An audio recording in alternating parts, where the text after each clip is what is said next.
Uma boa noite a todos. Boa noite aos internautas também, que estão aí nos assistindo também. E é com muita gratidão, muita satisfação que estamos aqui, mais uma vez, para mais um estudo. E para que a gente possa tentar levar um pouquinho de conforto para vocês, para os internautas também.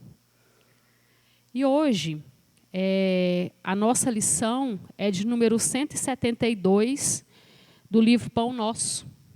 Esse livro é bem interessante, porque ele dá para a gente seguir fazendo o nosso culto no lar. Ele tem as partes, né, a numeração das lições, e cada lição vale para um culto no lar. Seja uma vez na semana, esse é o tipo de livro ideal para que se faça, né? Nem precisa ser seguido, mas a gente tira aleatoriamente uma leitura e vai analisar aquela leitura do dia. É muito interessante, né, gente? A gente está precisando muito de fazer isso. Nós estamos precisando de começar a fazer preces, e principalmente dentro das nossas casas, porque nós estamos vivendo momentos difíceis. Nós estamos vivendo momentos assim, pessoas que estão vivendo desesperadamente, né, também, com medo, e com tudo isso que nós estamos vivendo hoje. Então, esses tipos de livros, eles são muito bons para a gente atrair essa calmaria, essa tranquilidade, que tanto nós estamos precisando nesse momento. E não só para a gente, mas para aquelas pessoas que nos rodeiam também. Muitas pessoas sofrendo, né? Perdendo parentes, né? Pessoas que a gente ama. Então, são momentos bem complicados, e a gente tem que ter o pé no chão, e a esperança e a fé de que tudo está sendo feito do modo correto. Na espiritualidade não tem nada errado. Coisas difíceis, às vezes, da gente entender, porque na nossa concepção, né, nós ainda estamos... a gente ainda tem muita dificuldade de entender o que acontece com a gente. Mas, se a gente for olhar a espiritualidade, não tem nada de errado, não. Não tem nada mal feito. E não tem nada que acontece sem ter um porquê, sem ter um objetivo final para aquilo. Então, sempre quando nos ocorrer, né, às vezes esse desespero, um desânimo, a desesperança, que nós pensemos dessa forma, que nós tenhamos essa fé de acreditar que o universo e a espiritualidade não faz nada errado. É tudo muito bem certo, muito bem estudado, né? Então, vamos lá. Essa lição é de 172, está na página 359 do livro Pão Nosso, com o título Que Despertas? E ele começa assim: de sorte que transportavam os enfermos para as ruas e os punham em leitos e em camilhas, para que, ao menos à sombra de Pedro, quando esse passasse, cobrisse alguns deles. Está em Atos, né, dos Apóstolos, capítulo 5, versículo 15. E ele começa assim: o conquistador de glórias sanguinolentas espalha terror e ruínas por onde passa. O político astucioso semeia a desconfiança e a dúvida. O juiz parcial acorda o medo destrutivo. O revoltado espalha nuvens de veneno sutil. O maledicente injeta disposições malignas nos ouvintes, provocando um verbo desvairado. O caluniador estende fios de treva na senda que trilha. O preguiçoso adormece as energias daqueles que encontra, inoculando-lhes fluidos entorpecentes. O mentiroso deixa perturbação e insegurança ao redor dos próprios passos. O galhofeiro, com a simples presença, inspira e encoraja histórias hilariantes. Até agora, conhecemos a saciedade na terra.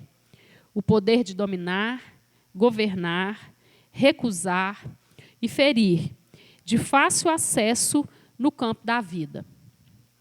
Raras criaturas, porém, fazem por merecer de Jesus o poder celeste de obedecer, ensinando a amar, construindo para o bem, de esperar, trabalhando, de ajudar desinteressadamente. Sem a recepção de semelhantes recursos que nos identificam com o trabalhador divino e sem as possibilidades de refleti-lo para o próximo em espírito e verdade, através de nosso esforço constante de aplicação pessoal de evangelho, podemos personificar excelentes pregadores, brilhantes literatos ou notáveis simpatizantes da doutrina cristã, não testemunhas dele. Olha, gente, essa leitura é muito bacana, porque, na verdade, eu acho que essa leitura aqui, na hora que ele fala do juiz parcial, do revoltado, do conquistador de glórias sanguinolentas, o político astucioso, maledicente, caluniador, preguiçoso, mentiroso, galhofeiro, tudo isso daqui somos nós. Não é que a gente é isso o tempo inteiro. Nós somos espíritos bons também. A gente tem nossa parcela de qualidades. Nós temos as nossas qualidades, né? Mas nós ainda temos muitos defeitos ainda. Então, penso eu que todos nós ainda temos um pouquinho disso aqui, de tudo que está falando aqui. Um pouquinho da mentira, um pouquinho do maledicente aqui, né? Que ele fala que injeta disposições malignas nos ouvintes, provocando o verbo desvairado. A questão da fala, né, gente? Quem fala e quem ouve, a pessoa que está falando, ela tem que tomar muito cuidado. Nós temos que tomar muito cuidado com a nossa fala no dia a dia. Porque o verbo, né, esse verbo desvairado, ele pode destruir totalmente sonhos, ele pode destruir totalmente as metas daquela pessoa que está ali do seu lado, né? Então, nós temos que tomar muito cuidado, porque, às vezes, a gente fala coisas que a gente nem pensa para falar, a gente acha que bateu, levou, você não pode levar desaforo para casa, tem que falar. Só que o seguinte, a palavra, depois de proferida, não tem como a gente voltar atrás. Você falou, acabou. Ah, mas já aconteceu assim, a pessoa me perdoou. Aí é diferente, pode até ser que houve um perdão, mas você já falou. Então, esquecer a pessoa não esquece. Ela pode até chegar a te perdoar, mas esquecer ela não esquece, que a palavra já foi dita. Aquela calúnia, que às vezes pode ser algum tipo de calúnia, ela já foi dita, já foi falada. Então, nós temos que nos policiar, começar a nos policiar. Porque, enquanto eu estou falando, o outro está escutando. Eu não sei a profundidade de que vai atingir a outra pessoa. Cada um de nós estamos numa aptidão diferente. Cada um de nós estamos num patamar diferente. Então, essa questão aqui, né, da maledicência, do preguiçoso, o tanto que, às vezes, nós somos preguiçosos, às vezes até para fazer as coisas que são benéficas até para a gente. Quanto mais para o outro, né? A gente se propôs a doar, em ajudar, em fazer em prol do outro. A gente, muitas vezes, não fazemos nem para a gente. Na minha área, por exemplo, né? Na parte da nutrição, por exemplo, eu vejo a dificuldade, às vezes, das pessoas em fazer uma atividade física. Não querem fazer. Né? Aí você vai falar assim, mas não tem nada a ver com o texto. Tem. É a nossa ociosidade. Tanto eu tenho preguiça de fazer uma atividade física que eu sei que vai ser bom para mim, eu sei que vai ser bom para o meu corpo, né? Até para a mente, que a gente libera hormônios, né? Na hora da atividade física. O que eu faço? Eu vou seguindo, eu vou seguindo os meus desejos. Então, eu falo assim, não, hoje foi um dia tão cansativo, vou mexer com isso, não. Aí, no outro, já é outra desculpa. Hoje eu tive que resolver isso, resolver aquilo, não deu tempo. E pronto. Né? E aí, quando a gente vê, a gente não está fazendo nada nem para a gente mesmo. Quem dirá para o próximo, para o outro. se doar para o outro. E se doar, gente, às vezes a gente pensa assim, que é uma coisa muito grandiosa, né? O que eu tenho que fazer, eu tenho que ajudar, eu tenho que isso, tenho aquilo. É nada, é no nosso dia a dia mesmo. Se eu não tenho condições de fazer uma coisa, vamos falar assim, maior, entre aspas, eu vou fazer no meu dia a dia. Uma palavra de conforto que eu consiga proferir ali para uma pessoa que está no meu trabalho, ou, de repente, uma pessoa dentro da minha casa que está passando por alguma dificuldade, algum tipo de frustração, não está conseguindo enxergar direito as coisas, e eu me interesso, e eu sento ali para ouvir, isso já é uma caridade enorme. Só que hoje nós não temos tempo para isso. Nós não estamos preocupados com isso. E tudo que a gente está vivendo hoje, nós ainda não entendemos o significado do negócio. Nós ainda não entendemos que a gente está vivendo numa sociedade adoecida. Adoecida por quê? Quando não é ansiedade, hoje 99% da população está ansiosa. Ah, eu sou muito ansiosa. Tá. E o que adianta você ser uma pessoa ansiosa, você ser uma pessoa que se preocupa com as coisas, se preocupa no sentido de se ocupar antes da hora. Pré-ocupa. A Anete Guimarães explica isso direitinho nas palestras dela. É muito bacana. Eu fui entender o significado da palavra preocupar com ela. Ela fala o seguinte: eu me preocupar com fulano, com ciclano, com o mundo, vai resolver? Não. Só vai resolver a partir do momento que eu paro de me preocupar para me ocupar daquilo que eu estou preocupada. Estou preocupada com fulano. Fulano está assim, está assado. Estou muito preocupada. Então, espera aí. Vamos tirar o pré. Vamos nos ocupar. O que eu posso fazer por ele? Eu posso ouvir, eu posso escutar, eu posso ajudar de alguma forma. Eu posso até, sei lá, de repente, a necessidade material. Então, eu posso ajudar, eu posso doar alguma coisa. Nossa, no momento acho que eu não posso fazer nada. Então, para de preocupar. Porque o preocupar não vai resolver nada. Né? E nós estamos, muitas vezes, nessa situação. Embora sejam sentimentos um pouco diferentes, a preocupação é um pouco diferente da ansiedade, você está... Não se cabe mais de imaginar que vai ser assim, vai ser assado, e você pensa, né? Nossa, e se eu escolher aqui, se eu escolher dali, vai ser assim, e eu vou sofrer, e fulano vai... E quando a gente vê, a gente já bolou que é um monte de coisa ruim na cabeça da gente, de que vai ser o futuro. Então, nós temos que entender isso, sabe? Nós estamos aqui no mundo de provas e expiações, certo? Certo. Estamos caminhando para o mundo de regeneração, certo? Certo. Mundo de provas e expiações. É felicidade plena? Não é, gente. É de sofrimento mesmo. Não que eu tenha que sofrer todos os dias, não é isso, não. No meio desse sofrimento, quando eu tenho aceitação, quando eu tenho a calma, e eu não me revolto com as coisas que estão me acontecendo e acontecendo com todo mundo, fica mais fácil. E aí eu vou ter mais dias felizes do que dias tristes.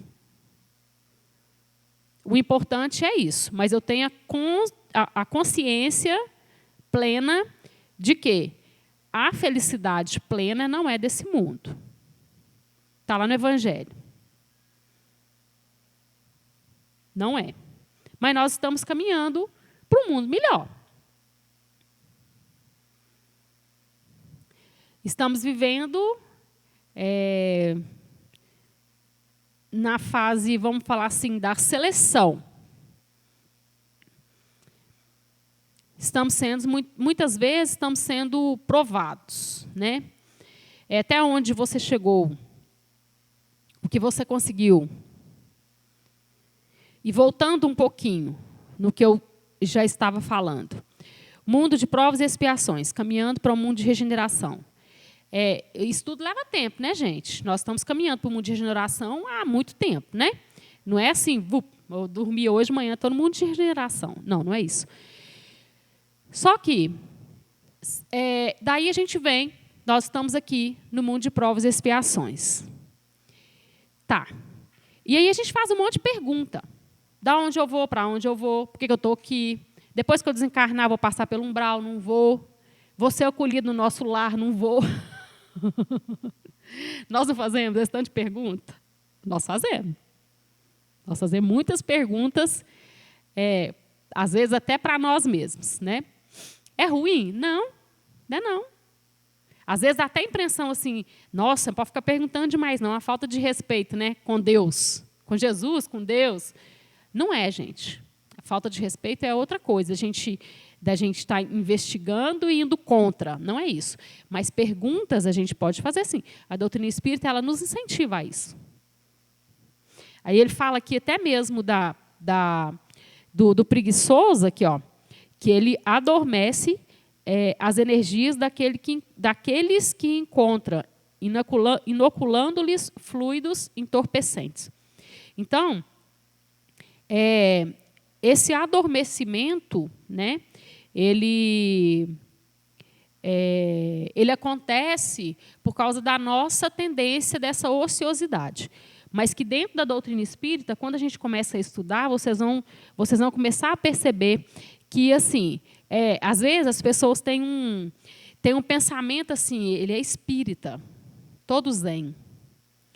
Não é? Quando a gente começa a entender um pouquinho do espiritismo, não dá essa impressão, assim, todo espírito é bonzinho, faz caridade, nossa, super tranquilo. Não é bem assim. Porque daí, quando a impressão que dá é que eu vou esperar porque está no meu destino. Não, isso aí que está acontecendo, eu não preciso de fazer nada, porque isso aí é uma prova que eu tenho que passar. Eu já sei disso. Foi de outras vidas. Então, eu tenho que me conformar. Não, mas espera aí, não é assim também não, uai. Você aceitar aquilo que chega para você é uma coisa.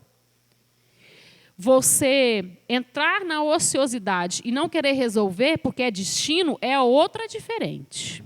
A doutrina espírita não nos ensina a agir dessa forma. Ela nos ensina a agir. Sabe aquela aceitação e aquela calmaria que você não fica parado? Você age.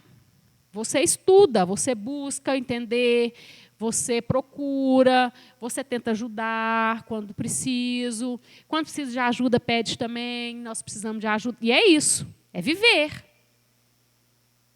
Não é o simplesmente cruzar os braços e, eu já descobri, porque foi da outra encarnação que foi assim. Então, aí não tem conserto. Então o que você está fazendo aqui? Então não precisava de voltar, ué. Se vai continuar da mesma forma, essa encarnação na outra, porque eu sei que é da outra encarnação, da outra, então eu não preciso fazer nada. E daí? Cadê o processo de evolução, então? Cadê o sentido das encarnações? Às vezes até sucessivas. Vocês já pararam para pensar nisso? Aí eu já ouvi assim também, que quando quem é espírita pode, não precisa de esquentar a cabeça, vai vir várias vezes mesmo. Mas você não sabe como é que você vai vir da próxima. Se aqueles espíritos que você está precisando ressarcir e acertar, vamos falar assim, acertar contas, acho que fica meio pesado, mas só para a gente entender. Você não sabe qual que é a oportunidade que você vai ter na outra.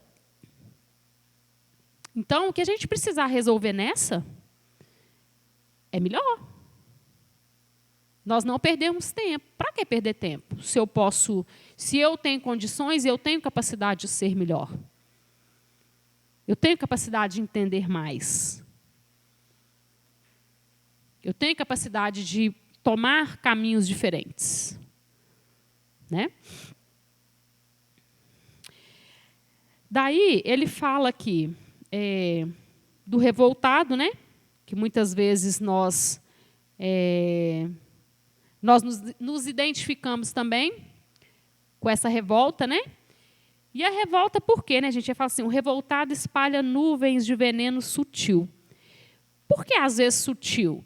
Porque, muitas vezes, nós nos colocamos no papel de vítima. Então, por exemplo, eu sou uma pessoa revoltada. Nossa, por quê? Por que você é revoltado? Não, é porque aconteceu isso, tive várias perdas, perdi quem eu mais amava, e aconteceu assim, e minha história é muito triste, não sei o que mais. Eu tenho uma razão para ser revoltado. Mas revoltado com quem? Com Deus? Então, daí, a gente começa a fazer essas perguntas, né? Desse revoltado. Aí o que acontece? Eu me coloco ali no bonzinho da história. Isso é inconsciente, viu, gente? Nós não pensamos, não é que a gente pensa dessa forma. Vou me colocar aqui como bonzinho, porque aí todo mundo vai achar que eu fui injustiçado. E daí, muitas vezes é inconsciente mesmo. Daí eu me coloco ali de vítima, né? Que não tenho sorte. Muitas vezes nós nos deparamos assim, não é? Essas frases assim, de vez em quando a gente não fala. Eu não tenho sorte. Nossa, eu não tenho sorte com o emprego. Nossa, eu não tenho sorte com o namorado. Não, eu não tenho sorte com o marido. Acho que eu tenho dedo podre. Não é assim que a gente escuta, que a gente fala? Acho que eu tenho dedo podre. E daí você vai pensar, será que é mais sorte ou vontade de vencer ou vontade de fazer diferente? A sorte depende muito daquilo que você opta, daquilo que você escolhe. Daí, no momento que você pensa que está tudo errado, que eu não tenho sorte, e está todo mundo contra mim, e eu sou vítima, talvez você tenha saído do caminho e do exemplo que Jesus veio nos dar. Ah, mas lógico, vou viver igual Jesus? Nunca. Não. Ele deixou o exemplo. Acredito que hoje aqui ninguém de nós ainda consegue viver, eu acho que, né, nem sei a porcentagem aí do que ele nos mostrou. Mas se a gente já estiver no caminho, já é um ponto positivo para a gente. Então, no momento em que você parar, que você vai pensar assim, está todo mundo contra mim, o universo está contra mim. Então, espera aí, será que não sou eu que estou trilhando errado? Será que não sou eu que peguei o caminho errado? Enquanto está tudo contra mim, só eu que estou certo, será? Ou sou eu que estou no caminho errado? Nós temos que começar a fazer esse tipo de interrogação. Quando a gente trilha o caminho do bem, é muito difícil dar errado. Porque daí o universo começa a conspirar, não é contra, pelo contrário, é a nosso favor. E ele fala aqui a questão de energias daquele que encontra. O preguiçoso adormece as energias daquele que encontra, inoculando-lhes fluidos entorpecentes. Nós somos pura energia, gente. E através dessas energias é que a gente também vai atraindo para a gente aquilo que a gente está sintonizado. Até mesmo espíritos tanto encarnados, que estamos nós aqui, quanto os desencarnados. Se eu tenho uma vibração, uma energia X,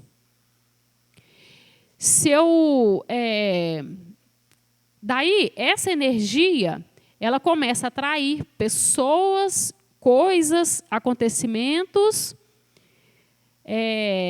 compatíveis com essa energia. Então, por isso que nós temos que nos vigiar muito. O orar e vigiar do Evangelho não é à toa. É por causa dessa energia. Então tem que ficar zen o tempo inteiro? Não, nós não conseguimos fazer isso. Nós não conseguimos ser calmos, ser zen o tempo inteiro. Não. Mas se a gente já consegue se controlar em situações complicadas, nós conseguimos já manter a calma, nós já conseguimos, por exemplo, pensar 2 vezes antes de falar alguma coisa, ou antes de reagir com alguma ofensa, já está valendo. São evoluções.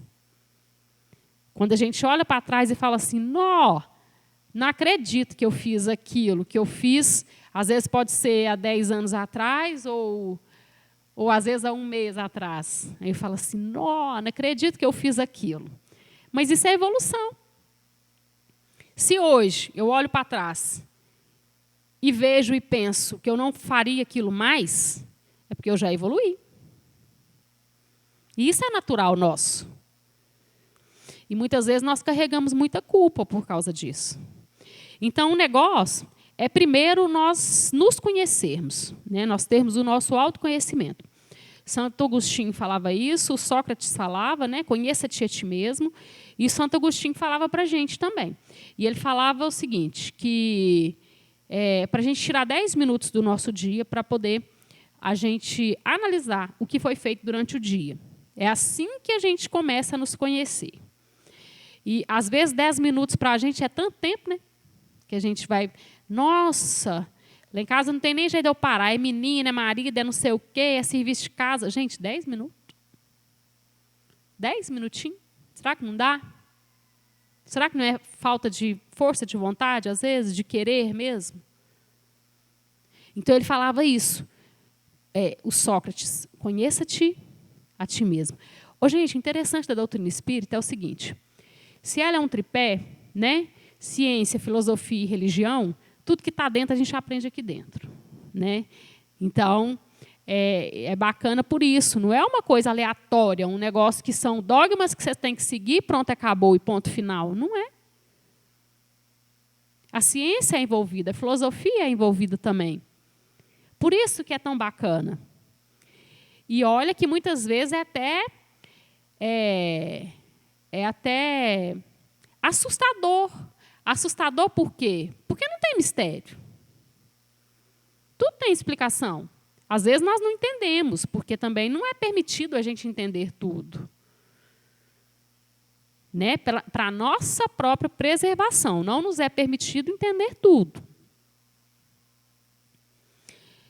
Se eu souber hoje de toda a minha reencarnação anterior, junto com a bagagem que eu já trouxe e com as pessoas que vivem comigo hoje, talvez seria muito sofrimento. Então, realmente, tem coisas que nós não iremos entender. Mas, enfim, voltando lá no autoconhecimento. Quando eu começo a me descobrir nos pontos mais fracos, nas minhas pendências, e eu começo também a descobrir as minhas qualidades, sem medo, é o caminho. Porque o que a gente faz? Às vezes, para a gente ser aceito aqui, nesse mundo de provas e expiações, o que a gente faz? A gente cria uma máscara. E a gente começa a viver aquilo que nós não somos. E isso é muito doído. É uma frustração muito grande. Quando eu sou daquela forma e eu vivo de outra forma diferente. Para ser aceito. E daí o que eu faço? Eu tenho medo das pessoas descobrirem os meus defeitos. Eu tenho medo de descobrirem que eu sou preguiçoso, que eu sou caluniador, que eu sou orgulhoso, que eu sou isso, que eu sou aquilo, que eu já passei fulano para trás, que eu não tenho educação dentro de casa. Dentro de casa sou totalmente diferente do que eu sou na rua. Na rua é fácil, né, gente?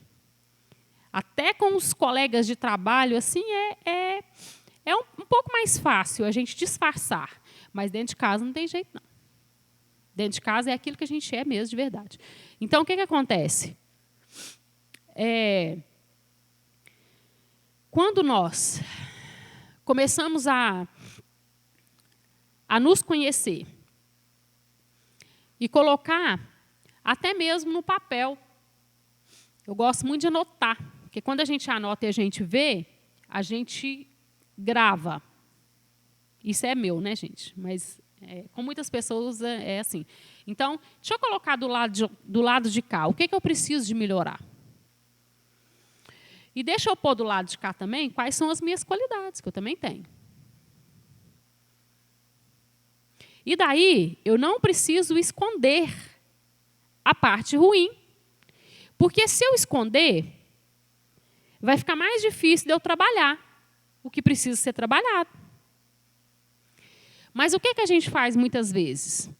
Eu quero exaltar minha parte boa, as minhas qualidades, e as minhas pendências, os meus defeitos, o meu orgulho, a minha vaidade, a minha falta de humildade, vai ficar tudo guardado. Eu coloco ali num baúzinho e vai ficar fechadinho, quietinho. Aí o que acontece? Chega um que te conhece e abre o seu baú. Aí fala assim, que isso? Deixa de ser orgulhoso, sou. Aí você fala assim, mas caramba, né? Que está me chamando de orgulhoso? Quem é ele para me chamar de orgulhoso? Que desaforo. Por que me chamou de orgulhoso? Eu que sou uma pessoa tão boa, que sou isso, que sou aquilo. Mas por quê? Porque eu ainda não consegui tirar lá do meu baú as minhas pendências. Ah, mas é dolorido. É. Às vezes não é fácil, não. Mas quanto mais eu deixo ali fechadinho, sem ninguém mexer, e eu não aceito que ninguém mexa e eu também não mexo, quanto mais eu deixar ali quietinho, mais difícil será de ser trabalhado isso. Por isso que existem as terapias, gente. As análises, né, que o psicanalista faz, como eu faço dentro do consultório. Por que muitos pacientes não conseguem? No meio do caminho, larga. Larga a terapia, larga a análise. Por causa disso. Quando a gente começa a chegar perto do baú, quando você começa a abrir, pronto. O negócio já começa a desandar. Mas por quê? Porque a pessoa não aceita. Ela não aceita que quem tem que ser trabalhado é ela. Não é o marido, não é o filho, não é a esposa. E isso, às vezes, é difícil da gente entender. Não, é meu marido que está errado, meu marido bebe. É ele que desorganiza tudo. Meu marido é isso, meu marido é aquilo. Não, mas espera aí. O que você pode fazer de mudança que vai conseguir mudar esse tipo de situação? E a pessoa não enxerga que ela também tem que mudar. É como o que a gente fala, né, que a pessoa que usa droga, por exemplo, adicto, né, que a gente fala, e a família. Ah, ele vai fazer o tratamento. Eu estou falando de um vício assim, que é fácil a gente visualizar, viu, gente? Não é só isso, não. Tá? Estou falando dos nossos defeitos, mas é porque é fácil a gente visualizar. Aí, por exemplo, então nós vai ficar internado 4 meses para poder largar disso. Aí fica 4 meses na clínica, começa a ficar bonitinho e tal. Olha, já pode voltar para casa, a família já vai receber. Não, que beleza. Mas a família não mudou. Ele ficou lá 4 meses, talvez pode ter mudado alguma coisa, pode ter pensado diferente. Na hora que ele começa a voltar pelo mesmo ambiente, olha a energia que está falando aqui no texto. Quando ele volta para aquele mesmo ambiente, para aquela mesma rotina, daquela mesma vida que ele tinha ali, ele começa a usar de novo. Por isso que tem as ajudas da família. A ajuda específica para o adicto e a ajuda para a família do adicto. Porque se os dois não mudar, não tem jeito.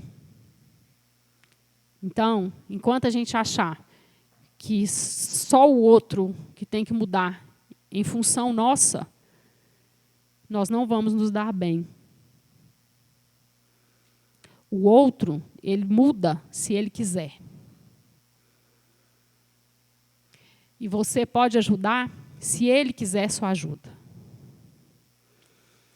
E você vai ajudar se você puder ajudar. Se você tiver condição de ajudar. Porque às vezes eu quero ajudar também, mas quem está precisando ser ajudado sou eu. Que eu não estou sabendo é de nada. Tem estrutura nenhuma e quero ajudar. Não adianta. Nós temos que nos curar primeiro, nos trabalhar primeiro, acalmar os nossos corações. Nós estamos muito assim, né, gente? A gente está vivendo um negócio assim de compromisso, é disso e aquilo, e a gente não para. Aí eu volto lá, quando eu estava falando lá do mundo de provas e expiações. Enquanto a gente está lá no mundo, na erraticidade, né, que é o lado de lá, e está tudo sendo encaminhado para a gente voltar com a nossa bagagem interior e com aquele propósito. Aí a gente vem aqui, aí nós cumprimos nossos,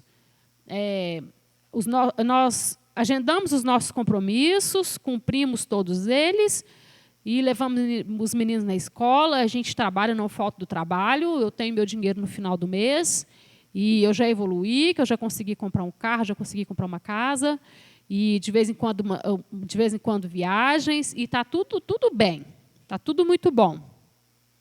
É errado? Não, não é errado. Mas e além disso? Será que nós viemos aqui foi só para isso? Na hora do acordo lá do outro lado? Será que o acordo foi esse? Você vai, mais uma reencarnação, trabalha mais, ganha seu dinheiro no final do mês, cumpre o que você tem que cumprir, os seus compromissos, com sua família que você vai ter e pronto. Será que é só isso? Não é, gente. Isso não pode estar no primordial, no primeiro lugar. E a nossa convivência. E a nossa relação com o ser humano. Com esses espíritos que estão perto de nós. E o nosso compromisso com a espiritualidade. Essa é mais difícil ainda da gente entender. Por quê? Porque a gente não vê. Nós, espíritos encarnados, pelo menos a gente está vendo, né? Nós somos tão materialistas que nós temos uma dificuldade enorme de imaginar a espiritualidade, de imaginar um mentor espiritual. Não é só um não, né, gente? Nós temos vários que trabalham a nosso favor, que trabalham a favor da sociedade, trabalham a favor do planeta. E a gente para pensar, né, numa situação nossa hoje, da nossa energia, da energia universal, que são... O que é energia universal? É a soma das nossas energias. A soma das nossas com a da natureza é a energia do universo. E hoje, se a gente for parar para pensar, né, como é que será que está essa energia? Imaginem vocês, assim, vamos viajar um pouquinho. Imaginem vocês a espiritualidade vendo claramente toda essa energia nossa. De medo, de apavoramento, de desesperança, de depressão, de desânimo mesmo, de achar que tudo está perdido. Ô, gente, deve ser uma nuvem assim, negra, né? Vocês imaginam assim? Deve ser uma nuvem bem grande, assim, negra, por causa da nossa energia. E, às vezes, a gente não imagina o quanto que isso influencia na nossa vida. Vocês já pararam para pensar, né, na situação que nós estamos vivendo hoje? A gente acaba que não tem como a gente fugir muito, mas a situação que a gente está vivendo hoje com a pandemia, vocês já pararam para imaginar o quanto é difícil a gente tentar ser otimista? Às vezes a gente tenta, gente. Você tenta ser otimista, depois às vezes você pensa assim, gente, mas será que eu estou sendo otimista demais? Será que eu estou sendo otimista demais? Será que eu não estou enxergando direito as coisas? Porque está até difícil ser otimista. Está todo mundo numa vibração tão negativa, né? E assim, gente, eu nem falo que é culpa nossa, mas é culpa, às vezes, não interessa de quem que é a culpa também, interessa cada um de nós tentar mudar isso, né? Porque se cada um de nós conseguir mudar, pelo menos a nossa energia, nós conseguimos mudar alguma coisa, não é? Se nós somos a soma dessa energia universal, nós conseguimos mudar alguma coisa se a gente mudar essa energia nossa. E nós precisamos fazer isso. Nós precisamos fazer isso já. Porque, senão, o que acontece? As coisas vão só piorando, né? Às vezes, a questão também até do sensacionalismo que a gente vive, né? Sem entrar nisso, porque a intenção é a leitura, mas, muitas vezes, nos colocam assim, pressionados mesmos a sentir esse medo, apavoramento, né? Isso não resolve. Nós temos que ter fé, nós estamos vivendo tempos de muita precisão, de muita oração, muita. É o que vai nos salvar, é o que vai nos ajudar, é o que vai voltar a nos ajudar a obter essa esperança de novo, né? Essa calmaria. São preces, gente. Prece, prece, prece e preces. Para todo mundo. Para nós, para a humanidade. Não é só para a nossa família também não, viu, gente? Porque a gente fala assim, graças a Deus, minha família está bem. Uai, mas é só? Aí, então, tá bom? Né? Minha família está bem. Graças a Deus, minha família está bem. Mas e os outros? Enquanto os outros também estão mal, eu também estou mal. Eu não posso estar na felicidade plena enquanto o outro está passando por momentos difíceis, né? Ô, gente, então, era esse o texto, né? Era essa o nosso estudo de hoje. E eu agradeço muito vocês, os internautas, agradeço a casa. É sempre muito bom estar aqui. Em primeiro lugar, somos nós mesmos que aprendemos, né? Depois a gente tenta passar para vocês um pouquinho de conforto, um pouquinho de tranquilidade. E é isso aí. Muita gratidão. Uma boa noite a todos.